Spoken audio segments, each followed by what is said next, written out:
Yeah, absolutely. Look, if Ukraine is going to solve the corruption issue, now is the time. And Zelensky has, rightly so, earned his popularity, and he has the ability now to once and for all, one fell swoop, stop the corruption.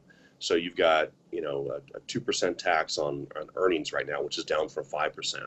You know, um, Maybe that goes up to 3% going forward, but it's strictly enforced, right? So if you get 3% of something, that's better than 0% of billions, right?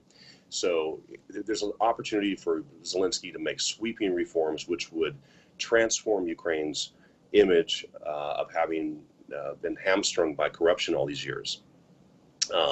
You can transform it into a modern economy that is IT, driven, and that was Zelensky's one of his campaign managers, campaign promises. We're going to put the country in a smartphone, right?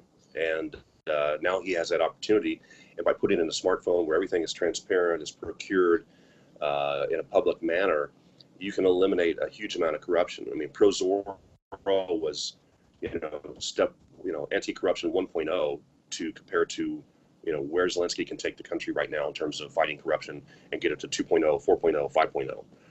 Now, there's got to be political will, but I do believe after all this that Ukraine has the political will to make these changes. I think the public's going to demand it. When you lose so many people, and we don't even know exactly how many Ukrainians have died. There's an estimate of 25,000 just in Mariupol. And I would think that the larger number is probably closer to 50,000 if you count the soldiers, the losses in the Donbass now. We just don't know we won't know till later. You can't lose, 50,000 people in a country the size of Ukraine. 50,000, by the way, was what the U.S. lost in Vietnam over 20 years.